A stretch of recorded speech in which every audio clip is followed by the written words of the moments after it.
अभी थोड़ी देर पहले तो हम कितने खुश थे, लेकिन अभी बिल्कुल भी खुश नहीं है।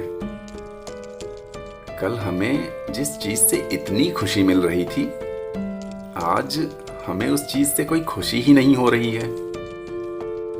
क्या हम लगातार खुश नहीं रह सकते हैं?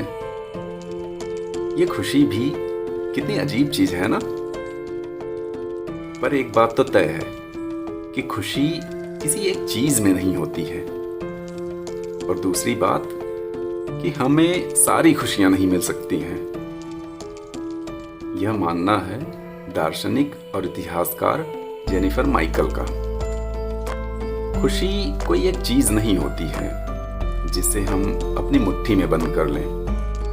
अक्सर हमारे साथ ऐसा होता है कि कभी हमें किसी एक चीज में खुशी मिल जाती है, तो कभी ठीक उसके विपरीत किसी दूसरी चीज में मिल जाती है। जिस चीज से हमें पहले दिन खुशी मिलती है, यह बिल्कुल भी जरूरी नहीं कि उसी चीज से हमें दूसरे दिन भी खुशी मिले।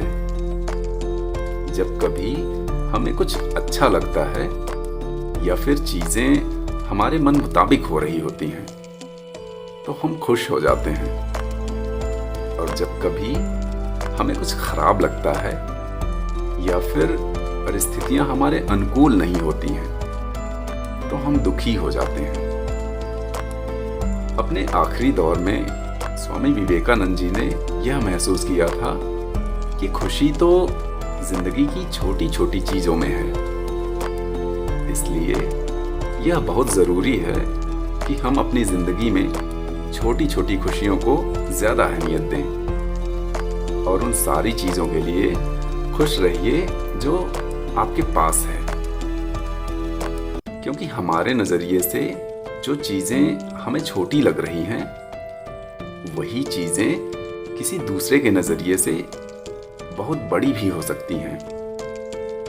इसलिए हमें जो कुछ भी प्राप्त है, पहले उसके लिए परम पिता परमेश्वर का हृदय से आभार व्यक्त करें और उसके लिए खुश रहें। दरअसल जब हम अपने आज में जीने लगते हैं, तभी हम अपनी जिंदगी की छोटी छोटी खुशियों का मजा ले पाते हैं। बड़ी खुशी की तलाश हमें जरूर करनी चाहिए, लेकिन इसके साथ हमें यह भी समझना चाहिए कि बड़ी खुशी कहीं दूर स्थित एक मंजिल है, जबकि छोटी छोटी खुशियां रास्ते के खूबसूरत पड़ावों की तरह हैं। हमारी जिंदगी के इस लंबे सफर में इन पड़ावों की एक खास जगह होती है। ये पड़ाव हमारे सफर को उबाऊ होने से बचाते हैं, हमारी थकान को दूर करते हैं और हमें दोबारा ताजगी से भर देते हैं, ताकि हम अपनी दूर स्थित मंजिल पर आसानी से पहुंच सकें। छोटी छोटी खुशियां हमारे छोटे छोटे कदम होते हैं, लेकिन ये वही कदम हैं जो हमें हमारी मंजिल के नजदीक ले जाते हैं। अगर आप भी अपनी जिंदगी को खुशियों से भरना चाहते हैं, तो अभी से ही वर्तमान में जीना शुरू कर दीजिए और अपनी जिंदगी की इन छोटी छोटी खुशियों का दिल खोल कर स्वागत कीजिए। सदैव प्रसन्न रहिए, क्योंकि जो प्राप्त है वही पर्याप्त है।